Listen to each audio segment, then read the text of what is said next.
Visakha railway station కు 500 కోట్ల రూపాయల ఖర్చుతో ఆధునీకరించనున్నట్టు railway standing committee chairman MP CM Ramesh తెలిపారు. అనకాపల్లి ఎంపీ కార్యాలయంలో ఆయన మీడియాతో మాట్లాడుతూ ఆధునీకరణ పనులను త్వరలోనే ప్రారంభిస్తామన్నారు. కడప స్టీల్ ప్లాంట్ కోసం ఏ విధంగా పోరాడామో అదే విధంగా విశాఖ స్టీల్ ప్లాంట్ విషయంలో కూడా పోరాడి సాధించుకుంటామని తెలిపారు. అనకాపల్లి పార్లమెంటు పరిధిలో రోడ్లు విస్తరణ పనులను ప్రారంభించడం జరిగిందని తెలిపారు. మత్స్యకారులకు సంబంధించి కూడా త్వరలోనే జెట్టి పనులు ప్రారంభిస్తున్నామని చెప్పారు.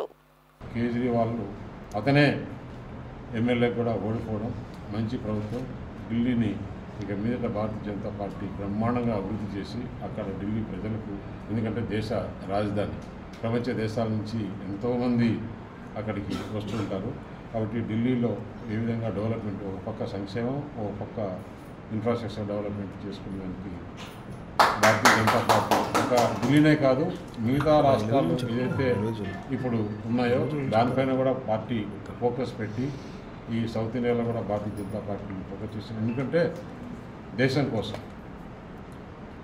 కోసం అని చెప్పేసి మనకు ప్రధానమంత్రి గారు మొదటి నుంచి కూడా మనకు పార్లమెంట్లో చెప్తున్నారు, బయటకు వచ్చి చెప్తున్నారు.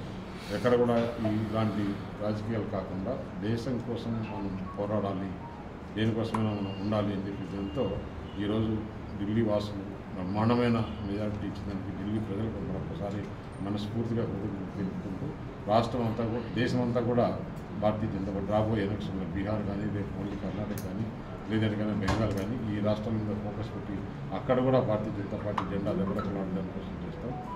ఇక్కడ ఆంధ్రప్రదేశ్లో కూడా ఈ కూటమి ప్రభుత్వం ఉన్న దానివల్ల ఇన్ని సంక్షేమ పథకాలు కానీ, ఇన్ని డెవలప్మెంట్స్ కానీ ఇంత ఈజీగా జరుగుతుందని చెప్పేసి తెలియదు.